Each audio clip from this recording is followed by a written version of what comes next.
Right, good morning, everybody. Thanks ever so much for the introductions, and welcome those who are online on the screen and elsewhere as well. So the theme of your conference today is a resilient internet.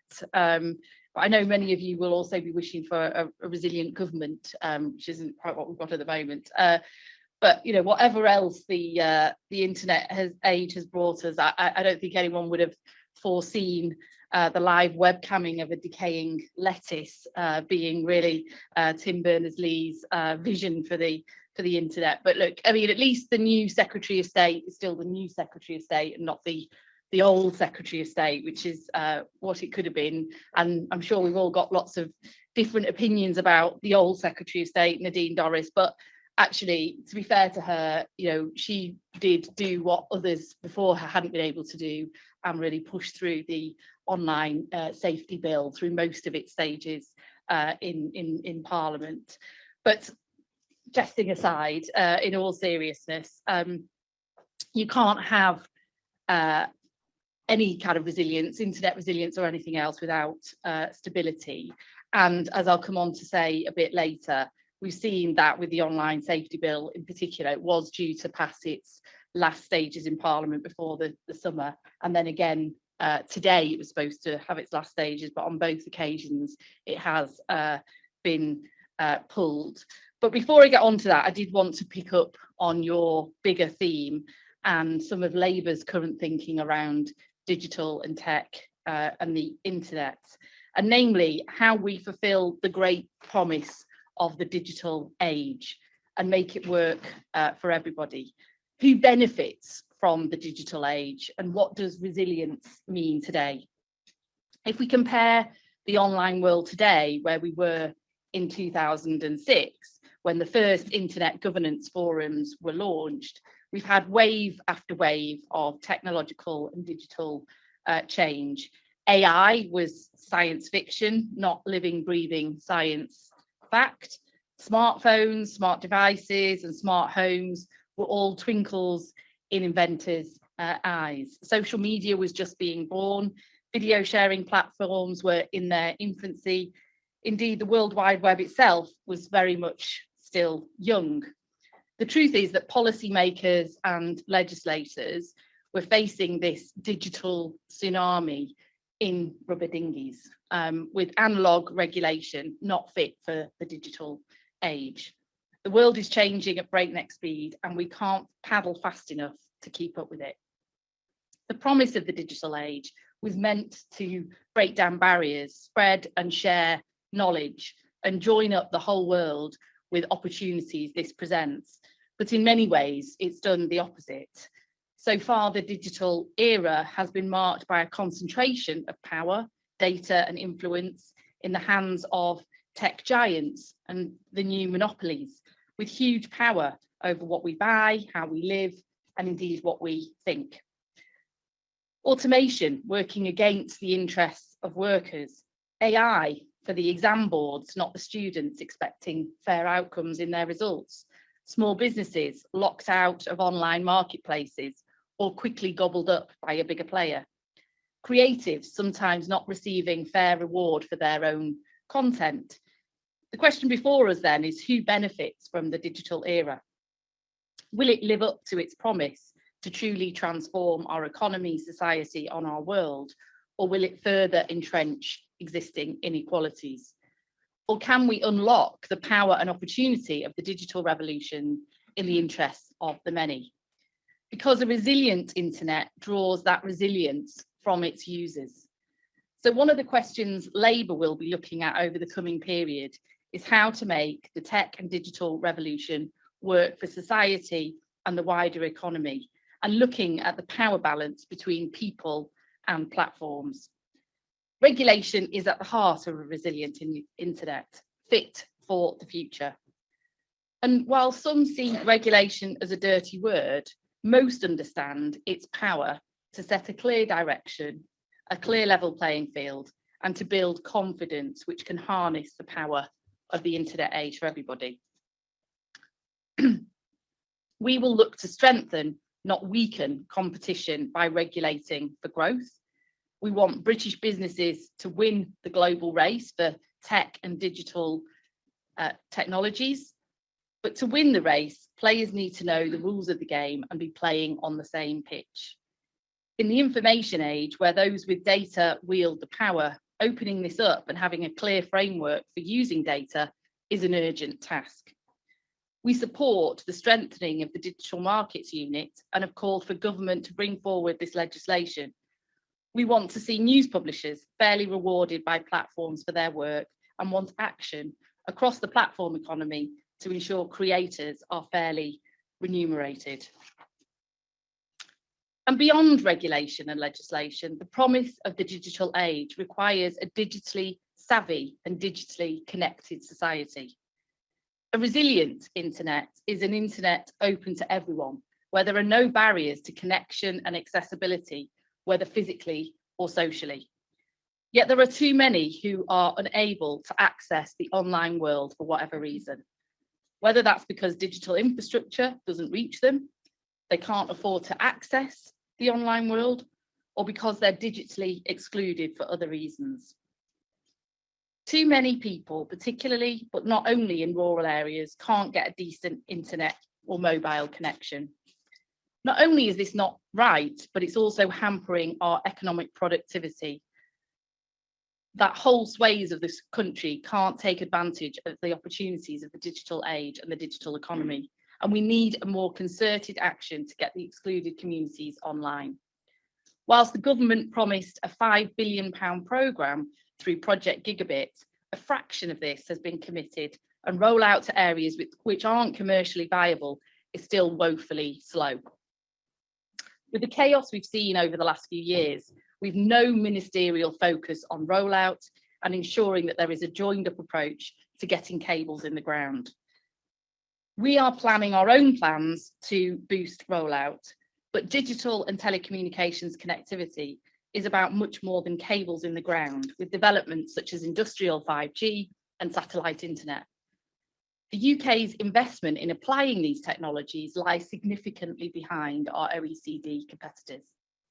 We need to learn the lessons from the resilience on Who Are We 10 years ago, because a resilient internet is also about security and sovereign resilience of our infrastructure.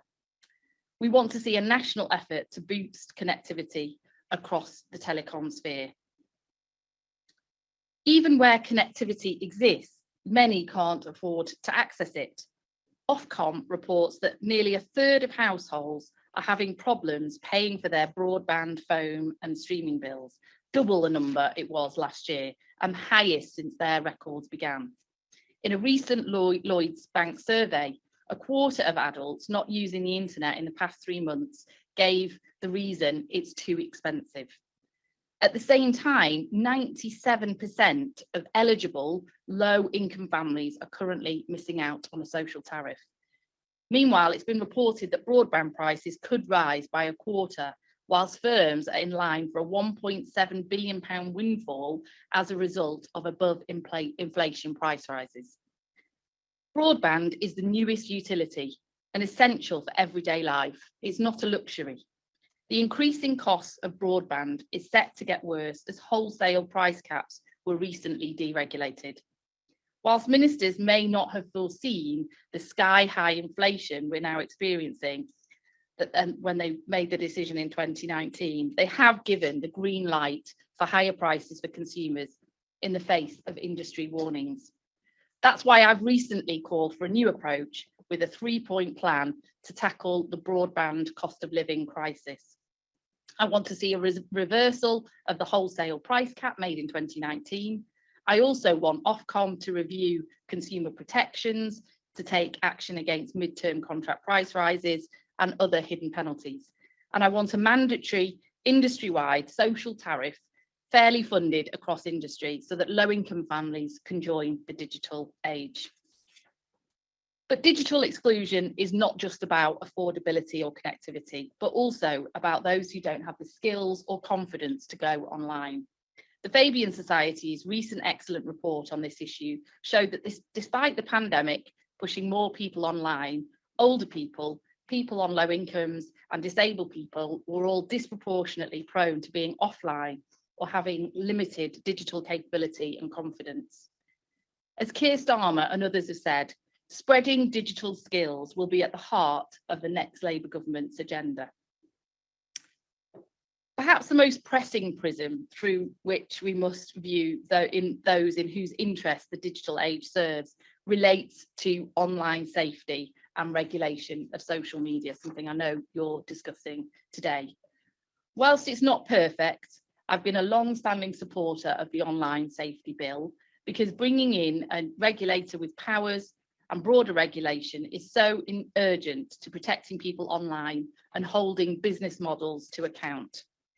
There's a huge cost of delay, and I do worry that any further kicking of the can down the road would jeopardise the entire bill.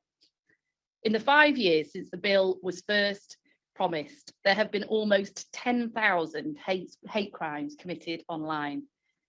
This is likely to be the tip of the iceberg, as many instances go unreported or may not reach the criminal threshold. The inquest into Molly Russell's case shows the urgency with which we now need to deal with online harms and the business models of platforms which push damaging content through unaccountable, opaque engagement algorithms. Since Russia's illegal invasion of Ukraine, state-sponsored disinformation has run rife on social media. False claims are going viral, amplified by Russian-linked fake accounts purporting to be fact-checkers. This comes after a coordinated campaign by Russian officials and others attempting to discredit the Skripal poisoning. Whether it's state-linked actors or those seeking to make money or gain notoriety, the reason these things proliferate on social media is because the business models of the platforms actively reward sensationalized, counterfactual viewpoints, misinformation, also by promoting self-harm and suicide, amplifying hate, and so on, which in the offline world would be a fringe actor standing on a town square trying to get the attention of passers-by, but under the current terms of our social media platforms can go viral very quickly or cause serious harm. Just this week, a BBC investigation found that conspiracy theorists who claim UK terror attacks have been staged are tracking down and tormenting survivors. In the offline world, these theories just wouldn't get any oxygen. The online safety bill is an important first step to holding social media companies to account for their business models, algorithms, and policies, which almost encourage these harmful behaviours. With Elon Musk's recent purchase of Twitter, we now have a very powerful platform which shapes news and opinions owned by just one person, making the need for social media regulation all the more vital. But I do want to be really clear with you about this today. We've received advice, the same advice the government has received, that if the bill doesn't reach the House of Lords by Christmas, it could run out of time completely. The Secretary of State says she wants to rewrite the bill, yet rather than watering it down and removing key protections, the government should stick to the principles of duty of care on which the bill was originally drafted. As I've said repeatedly, we stand ready to pass the online safety bill to get it from the Commons to the Lords and onto the statute books. It isn't perfect, but we mustn't let perfection be the enemy of the good. So finally, I just want to talk to you about Labour's plans to harness the digital age for the many and not the few. I've called it a new settlement for the digital age, where power, wealth and opportunity is diffused.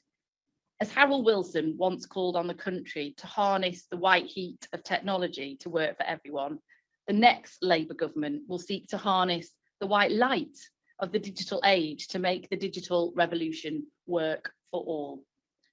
We will bring together innovators, business leaders, civil society, trade unions and others, you in this room and those across the country, to harness and shape the digital age for the many, not the few. Just as Britain led the world in the Industrial Revolution, Labour is ambitious for Britain, and we want our country to be at the forefront of the digital revolution. And just like the Industrial Age needed rights for workers, new forms of democracy, and the creation of the welfare state and the NHS, the digital age requires urgent shaping in the interests of workers, consumers, and democracies. Labour will harness and embed digital and tech to transform and improve our public services as well, with an ambition to make the UK one of the most connected countries in the world and across places, with no area left behind on gigabit broadband and standalone 5G infrastructure. We'll build a new settlement that put notions of security, prosperity and respect online at the heart of a programme to make the web work for people, not work against them. Thank you very much.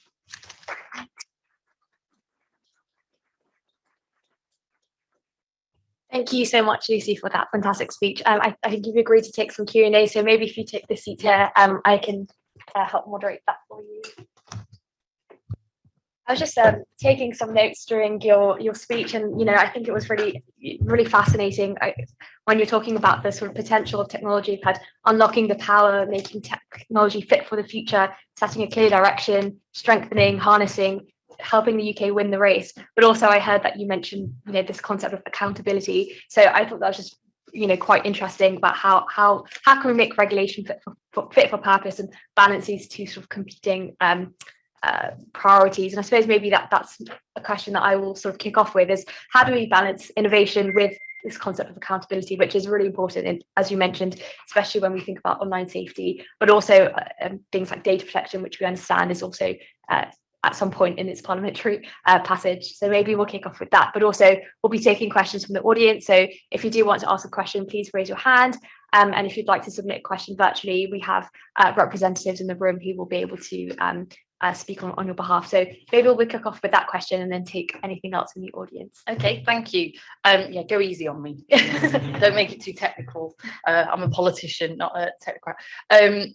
But yeah, no, I mean, look, I think these balances are at the heart of the kind of debate that we want to kick off. And I think that's why I do believe there is a good role for good regulation, where you have a level playing field and where you can perhaps open up, but keeping the confidence of consumers, things like data and so on, so that new small businesses, innovative businesses can actually enter the marketplace. I mean, we're seeing at the moment that is the barriers to entry are very, very high, because unless you already have the technologies and you already have the data at your disposal, then it's quite hard to break into these markets. So I think actually many would argue at the moment we're stifling innovation by not having clear rules of the game, clear boundaries, and some good regulation on the side of growth and innovation, and on the side of consumers and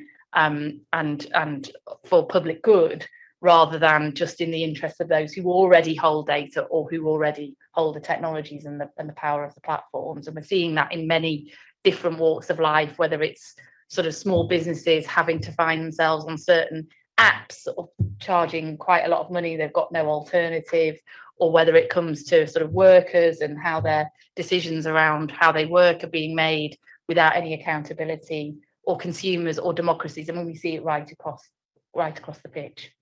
Thank you. I think you made it. Sorry, my microphone is off. I think it's always a challenge when we're living in this hybrid world. But yeah, I think you made a really good point about consumer confidence. I think that's really vital for all technologies. I think confidence in digital products and services is really essential. I think we have a question which Nick will ask. Thanks very much. Yes, we've got several dozen online participants, so it's a fully hybrid event. It seems to be working okay. So a question from Sklovik Skelton at Tech Target for Lucy. You mentioned that Labour want to introduce a mandatory social tariff, but you also said that 97% of people currently eligible are not claiming tariff. So how do you ensure a higher uptake of the social tariffs if you were to introduce them? Is this question? Yeah, great question. I mean, look, I think the reasons why people don't take up the social tariff are many. Some of it is because they don't know it's available, and it's not well advertised. They're not signposted towards it. That, I would say, is probably one of the biggest sort of barriers, that when people are trying to get a broadband package, if they are eligible, it should be something that they are signposted to. And some companies do that really well. Others don't do that very well at all. I think obviously one of the challenges is something I often say to providers and others when we have these conversations is many people in my own constituency, Manchester Central, although it's got a nice busy city centre bit, it's also a very, very deprived constituency. Even at a social tariff level, would that be a priority for some of my constituents? Do they understand the value of what it would bring to them, or how it would benefit their lives to actually go on broadband, or do we need to look at other things around mobile data charges as well? I think as well. So we want industry to come together with Openreach, with others, to have a better advertised, better available, better targeted sort of social tariff that I think more people can take up. But I don't think we would never see a situation of 100%. Or getting anywhere near that, I don't think, because quite a lot of people just can't afford even £15 a month or whatever the social tariff might be for their broadband. But for others, it is a barrier, and they just don't know it. They don't know it exists at all at the moment. Thank you. I think we had a question in the back. Press button or anything? Okay.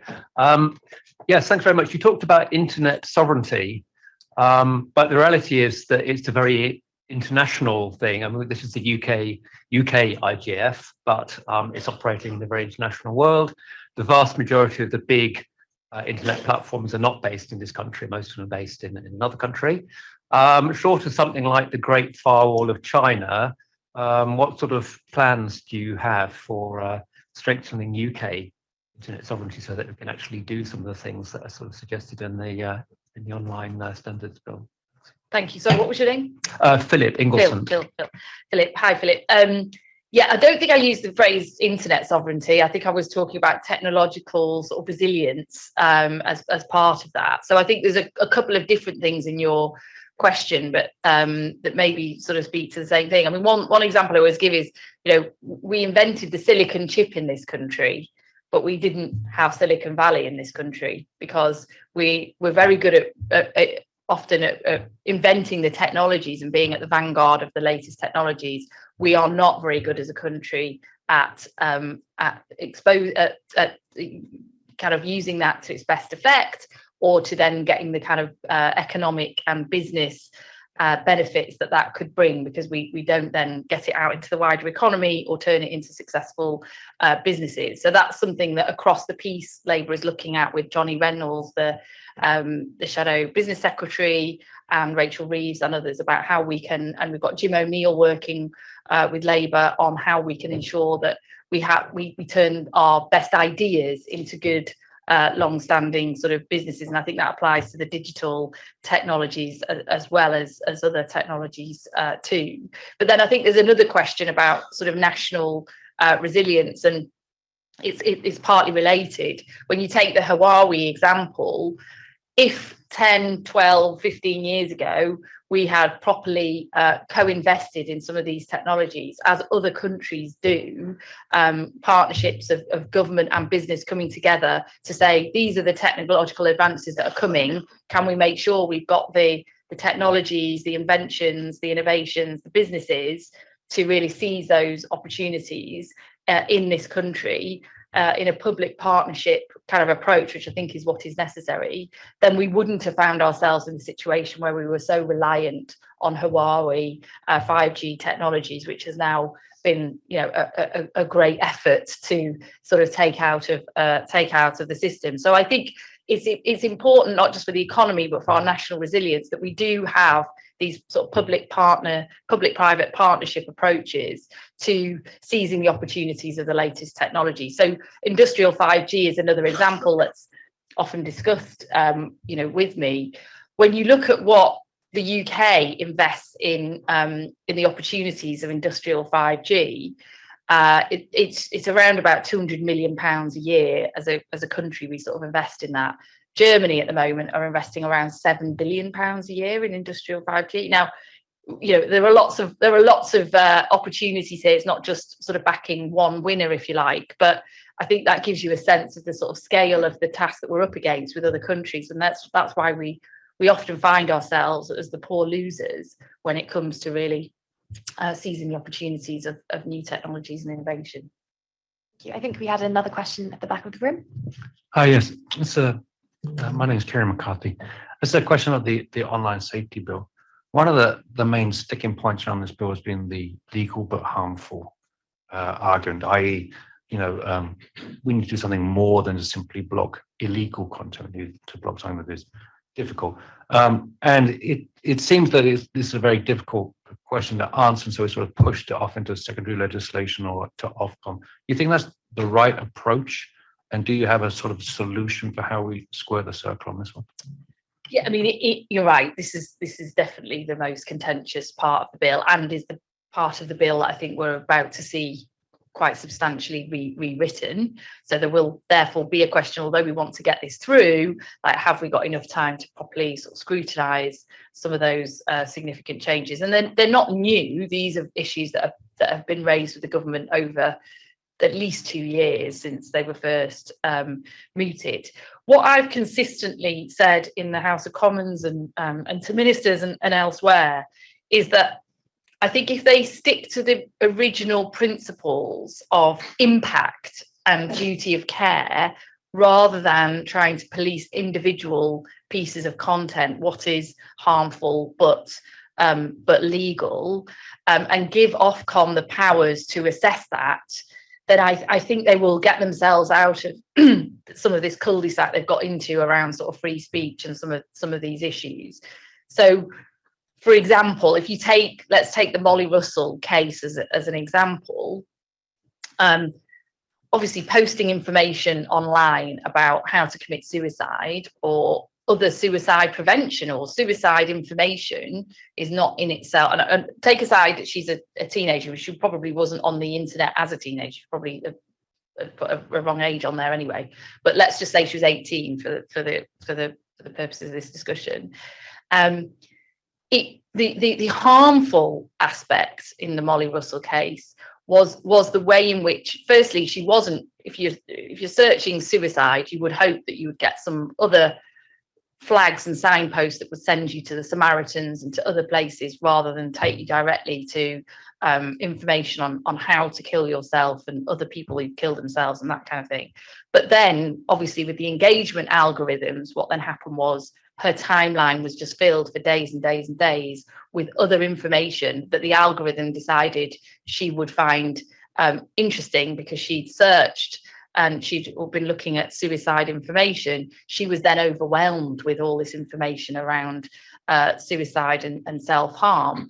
And so the harm came from that mainly, rather than the individual posts, or we need to take down all of these 15 different posts that she saw. The challenge was the algorithm, essentially, and the engagement algorithms and how that works, and the fact that even in the face of the coroner's findings, some of the social media companies didn't accept that they were accountable for that, or they held some responsibility for that. I think, to me, sort of speaks to that issue fully. That I'm less interested in the person who's put on a post on social media or something on Pinterest or YouTube or something about suicide if no one really sees it. It's not really causing that much harm. I'm more interested in the fact that lots of people then are actually encouraged to see it. That's where the harm comes in. So I think I've encouraged the government to try and do that. Does that make sense? Does that answer your question? I can see some people nodding, so hopefully it is. Thank you. I think we had another question online, but if you also have any in the room, okay, great. So a question from Ian Corby. Ofcom's published roadmap for implementing the online safety bill suggests they will take until 2025 to even begin enforcing the new laws. I mean, there are people from Ofcom in the room, so they can tell me if that's wrong. Their record on video sharing platforms, still no action after 2 years and none for yet another, is not a positive example. So the question now is, would you support adding deadlines to the bill to concentrate their minds? Good question, Ian. To be fair to Ofcom, I actually think there are some, they haven't been given some of these deadlines, and there were, in early drafts of the bill, there were kind of delays to when the bill would become law and unenforceable, even though it would have passed although obviously we're now delayed anyway. So to be fair to Ofcom, I think they are trying their best to sort of navigate an ever evolving timeline, which is still evolving as we speak. As I say, it should have been back in Parliament today, and now we've got the business right through till towards the end of November, and it's still not on the Commons business at that stage.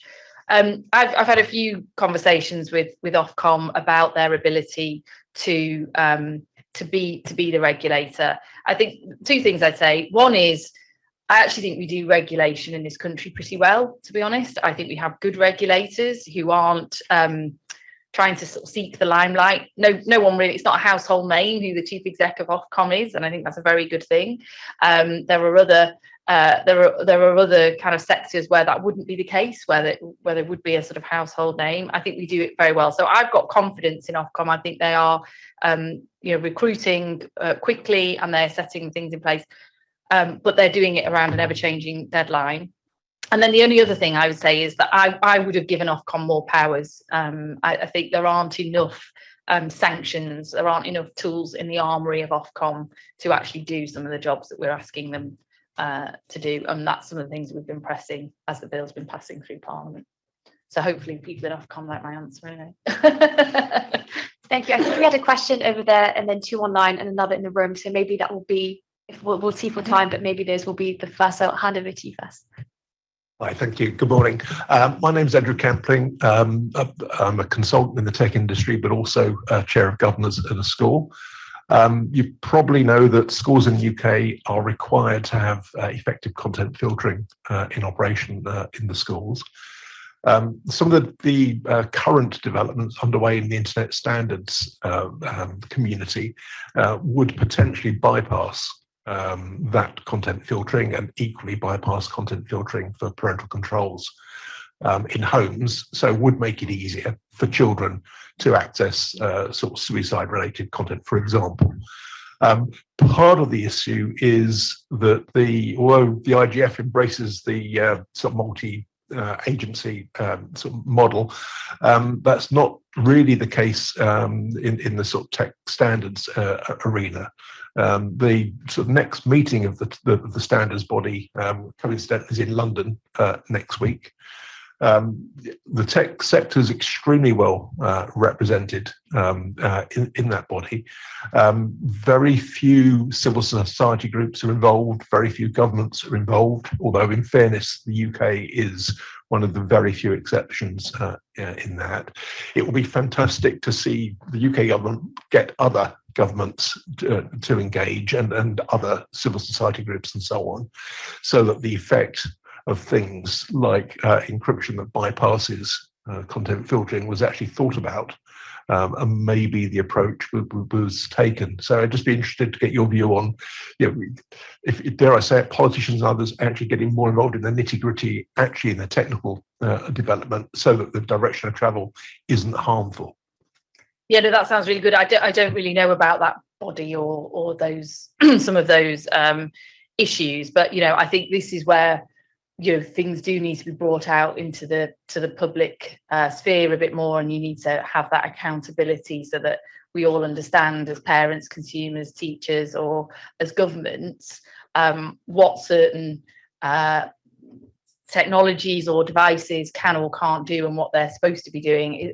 Is there a way of bypassing it? Isn't there? How do we stop that? And all of that kind of thing. So I think there needs to be more public debate, more scrutiny, more accountability, and possibly we need to look at some of the models that we've used in other areas of public life, like around sort of health prescriptions and things like that, where you have more formal bodies that bring together civil society with industry, with ministers and others to agree a fair sort of way of doing things. But I'll look into that a bit more. Thank you.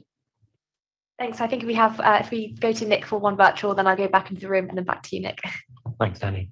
Philip Virgo. So Philip is pretty well known to people in the UK IGF, but he's convener of the Cyber Resilience Centre for London, latest of national network of partnerships between police, local government, academia, and business. So Philip's question is, will Labour consult with those already working locally on cyber business resilience, or try to agree/impose national solution? No, I mean, I think our view on these things is to always sort of work in partnership, and to, you know, what I always say to people is, look, we're the politicians. We know how to, well, we think we know how to get good legislation through, take the public with us, win public debates and arguments, and set a mission and a direction of travel for a country on policy areas. We aren't the experts, and we, you know, any politician who tells you they're an expert, don't believe them, which you probably don't anyway.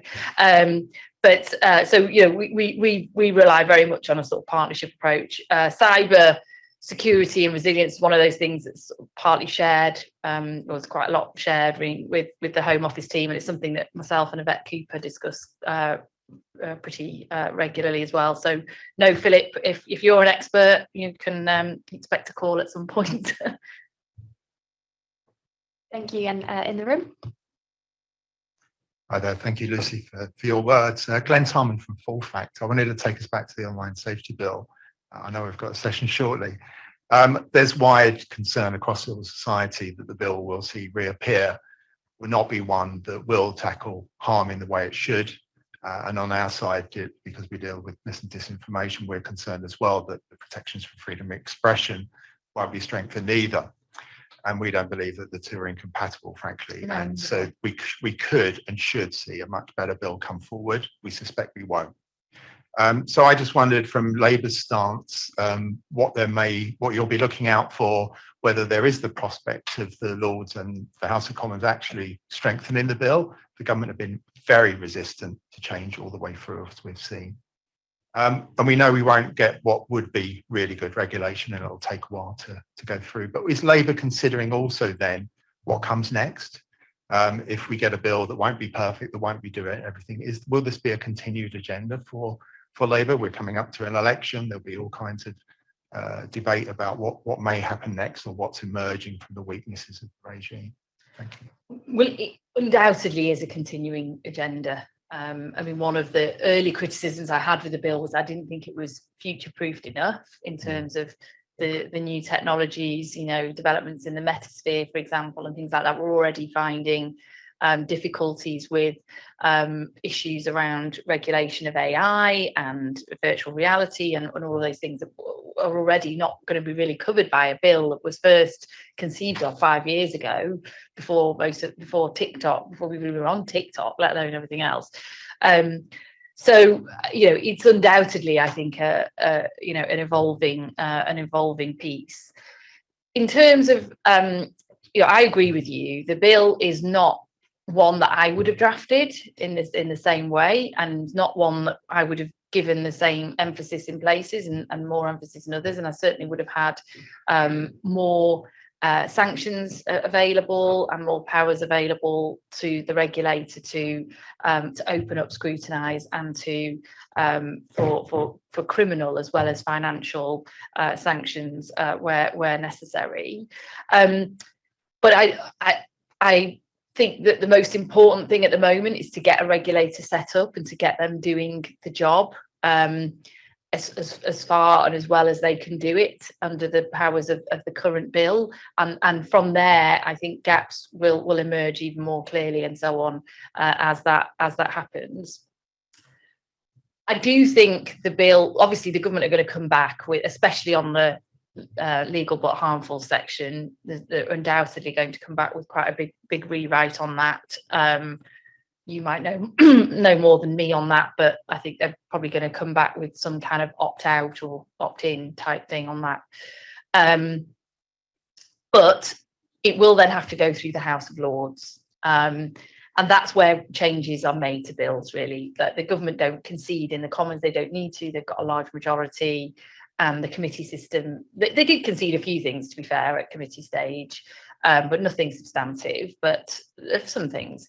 But the House of Lords, there is no government majority in the House of Lords. There's a lot of peers very, very interested in this bill there. And we, from the Labour side, we've got Will Stevenson working on the bill for us in the Lords. He's incredibly effective at building cross-bench, cross-party alliances to sort of make changes. And I think given the given that the bill, this is a sort of technical issue, but the bill can't be rolled over again once it reaches the Lords. So there will be a time pressure coming up the track at the other end of this bill in the Lords, which and that time pressure usually allows for quite big compromise in my experience. So hopefully we'll get to that place. So I'll hand over to Nick for a virtual question. Actually, this is my question. So I think a lot of the things you've touched on today, you could look back and say the Brexit vote has cast a long shadow. Sorry, Nick Wenban Smith, by the way. And one of the things that we would have been signed up to had we stayed in the EU would have been the Digital Markets Act, which has now come into force. So I was wondering whether a Labour government would essentially follow the European lead on other matters like that, which don't seem to be politically as divisive. These are the sort of technological type things we're talking about, regulation for growth and gatekeeper platforms. Yeah, well, I mean, the government are bringing forward their own Digital Markets Act, so we'll see how divergent that is. But you do need to have a certain amount of level playing field for everybody to operate on the same systems and in a way that's kind of free of some of those barriers and so on, which is obviously what the single market and the European Union was kind of all about. So, but what we've said on sort of these things to do with Brexit, and they go way beyond the sort of conversation we're having today, is that you do have to make Brexit work. We're not going to be revisiting the Brexit debate, but the idea that we can sort of go it alone on all of these issues and diverge to the extent that sort of Rees-Mogg and others kind of want us to do is just anti-business, and it's anti sort of competitive, it's anti sort of growth. So those platforms kind of exist in order to allow for businesses to operate across borders and to do so sort of freely and in a way that helps their businesses to grow. So we'll be looking at some of those issues as the Digital Markets Bill comes before the Commons, if indeed it does, because there's quite a lot of bills that the DCMS are supposed to be bringing forward, which we haven't seen yet, and other white papers and things which we still haven't seen. Maybe we'll be able to squeeze one more question in virtually, and then I'll just see what time we get to. Yeah, there's lots of good questions here. So just picking out one. It's actually anonymous, which I'm not quite sure if it's in live, but it's not. It's a topical question, which is, you mentioned one man, Elon Musk, has too much power and control of the internet. If this power were to be switched to government, who would inspect the government work? What's the checks and balances proposed for that? So it's not just a question of power switching, which people are making it. It's not just a matter of a power switch in which the people are in between, not as part of the decision making. Yeah, I mean, I didn't say that sort of one person owning it was necessarily per se a bad thing, but the issue is accountability and transparency, and I think that's what we don't have in the social media and online space, which is so incredibly powerful in terms of shaping, in the case of Twitter, obviously shaping views and opinions, news, how salient a news item is, or all of those kind of things. Really does have a very powerful sort of platform. So that's what we're talking about when we're talking about the need for regulation, is to bring that out into the open. Like, what are the decision-making processes for who can post what on the platform, how things can be shared and otherwise, and knowing what it is that you're seeing and why, and that kind of thing. So I think it's about accountability, and no one's suggesting that we nationalize social media. And would you let Trump back on Twitter? I mean, it's not really my sort of decision, is it really? But I mean, I'm not particularly for a sort of cancel culture myself. I just think it's about it's about there being clear guidelines that are enforced and that are accountable and that people understand and that are sort of followed through, I think. So yeah. Thank you. And maybe I'll just end on a bit of a crystal ball question. So future gazing, Okay. what would you like the government to achieve in the next 3 to 6 months when it comes to digital regulation? Well, I'd like them to sort of be a government. So I think we all would, wouldn't we? Really, at the moment, because there are costs of inaction. So that is why, for all of the legitimate concerns there are about the online safety bill, many of which I share, we need to get that done. But then there's a whole backlog of other things waiting that are very important as well. In this space that are not necessarily directly in the space, but like digital markets bill, even the media bill is important in terms of sort of streaming and other things which sort of relate as well, and making sure that we've got that people are sort of accessing good content. Perfect. Thank you so much. Well, we've come to the end of our time. Thank you so much for joining. It's always really impressive how you can cover so many different files all at once. Very impressive. But yeah, thank you so much. Really appreciate you taking the time out of your day to come and speak with us. And I think everyone in the audience has enjoyed the discussion that we've had today. Thank you for having me. Thank Yeah, you. thank you. See you again soon.